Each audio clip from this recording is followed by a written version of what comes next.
Hello అండి, నేను doctor Sriranjani, gynaecologist and fertility expert practising in Sanath Nagar, Balaji health care. ఈ AMH అనేది యాంటీ ముల్లేరియన్ హార్మోన్. అంటే మనకు ఒక గర్భిణీకి ఫర్టైల్ ఎగ్స్ అంటే పిల్లలు అవ్వడానికి ఉపయోగపడే గుడ్లు ఎన్ని ఉన్నాయి అనేది మనకు ఈ ఏఎంహెచ్ అనే బ్లడ్ టెస్ట్ ద్వారా తెలుస్తుంది. నెక్స్ట్ ఈవెన్ స్కాన్ అంటే డే 2 మనం స్కాన్ చేసినట్టయితే వాళ్ళకు ఏఎఫ్సి అంటే యాంట్రల్ ఫాలికల్ కౌంట్ అనేది ఒకటి చెక్ చేస్తాము. యాంట్రల్ ఫాలికల్ కౌంట్ బాగుండి ఏఎంహెచ్ బాగున్నట్టయితే వాళ్ళకు ఫర్టిలిటీ అంటే పిల్లలు అయ్యే అవకాశాలు ఎక్కువ, లేదా కొద్దిగా నిదానంగానైనా పిల్లల కోసం ప్లాన్ చేసుకోవచ్చు అనేది అర్థం. రెగ్యులర్గా ఏఎంహెచ్ చూసుకున్నట్టయితే ఇట్ షుడ్ బి 2 to 6 ఉండాలి. అదే కొంతమందికి 1.5 to 2 ఉన్న వాళ్ళకు కొద్దిగా తక్కువ ఉందని చెప్తాం. లెస్ దెన్ 1 ఉన్న వాళ్ళకు చాలా తక్కువ ఉంది అండ్ వాళ్ళు పిల్లల కోసం తొందరపడాలి. అంటే ప్రెగ్నెన్సీ డిలే చేయొద్దు. అంటే చాలామంది ఎట్లా అంటే కొద్దిగా సెటిల్ అయ్యాక పిల్లల కోసం అన్నట్టు ప్లాన్ చేసుకుంటారు. అలా కాకుండా వెనెవర్ ఒక కపుల్ పిల్లల కోసం ఆలోచన ఉన్నప్పుడు మీరు ఒక గైనకాలజిస్ట్ లేదా ఫర్టిలిటీ ఎక్స్పర్ట్ని కన్సల్ట్ చేస్తే బేసిక్ టెస్ట్ అంటే అల్ట్రాసౌండ్ ఒకటి, అంటే గర్భసంచి బాగుందా, ఎగ్స్ బాగున్నాయా, ఈ థైరాయిడ్ ప్రొఫైల్ ఒకటి, బికాజ్ థైరాయిడ్ అనేది ఈ మధ్య very common.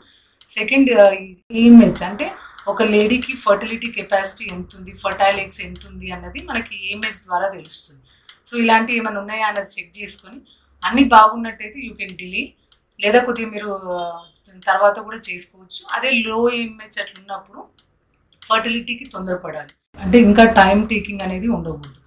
So when we come to AMH అనేది మనము అట్లా పీరియడ్స్లో ఉన్నప్పుడు చేయాలి అట్లా ఏం కాదు. అంటే యూజువలీ స్కాన్ చూసుకున్నట్టయితే మనం డే 2, డే 3 అట్లా పీరియడ్స్లో ఉన్నప్పుడే చెక్ చేస్తాము.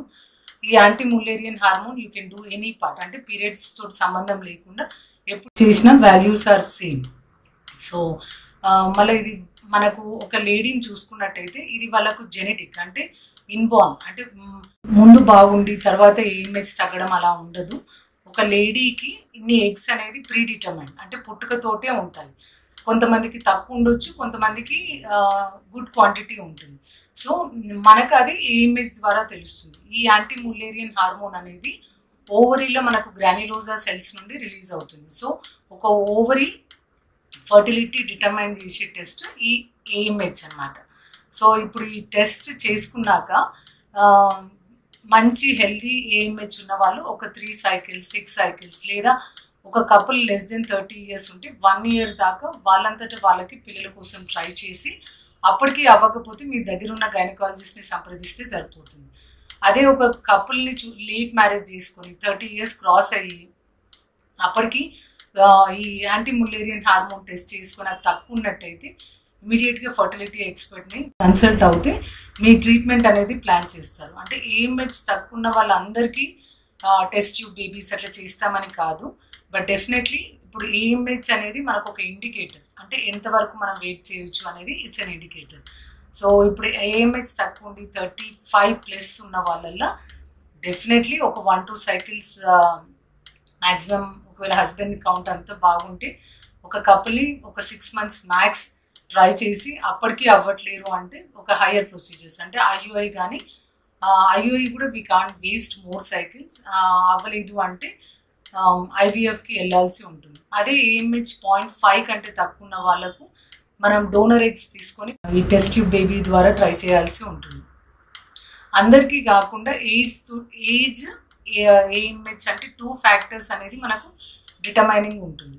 సో నెక్స్ట్ ఇప్పుడు ఏదైనా చేస్తే ఏఎంహెచ్ ఇంప్రూవ్ అవుతుందా మేడం అంటే అలా ఉండదు. అంటే కొన్ని మెడిసిన్స్ ఉంటాయి లైక్ డిహెచ్ఈఏ, ఎలాజ్9, కోక్యూ, ఇవి ఏంటంటే ఆ ఉన్న సెల్స్ని స్టిమ్యులేట్ చేసి వాటికి పిల్లలయ్యే కెపాసిటీ పెంచుతుంది తప్ప ఆ ఎగ్ క్వాంటిటీ అనేది పెంచదు. Only quality of the eggs పెరగడానికి, వాళ్ళకు తొందరగా ప్రెగ్నెన్సీ కన్సీవ్ అవ్వడానికి మనం ఆ టాబ్లెట్స్ అనేది యూజ్ చేయాలి తప్ప అది వాడి ఒక 3 months తర్వాత మళ్ళీ ఏఎంహెచ్ రిపీట్ చేసుకొని తర్వాత పిల్లల కోసం ప్లాన్ చేసే కాన్సెప్ట్స్ అట్లా ఉండకూడదు. AMH, age and antral follicle count అంటే ఇవి 3 మనకు డిటర్మైనింగ్ ఫ్యాక్టర్స్. అందుకని చాలా మందికి చూసుకున్నట్టయితే ఇప్పుడు ఈ ఏఎంహెచ్ కూడా ఇప్పుడు మనకు 35 అంటే మెన్సెస్ ఆగిపోయే కంటే ఒక 10 years బిఫోర్ నుండే ఈ ఏఎంహెచ్ అనేది తగ్గుతుంది. అంటే ఇప్పుడు ఒక లేడీకి ఫర్టిలిటీ 35 వరకు ఎగ్స్ క్వాలిటీ బాగుంటే అంటే ఏఎంహెచ్ తక్కువ ఉంది అంటే వాళ్ళకు మెనోపాజ్ కూడా కొద్దిగా అర్లీగా వస్తుంది. సో ఏఎంహెచ్ వాల్యూస్ బట్టి మనం ప్రెగ్నెన్సీ ప్లాన్ చేసుకోవడం జరుగుతుంది. ఇంకా మీకు ఏమైనా డౌట్స్ ఉంటే you can get back to us, will help with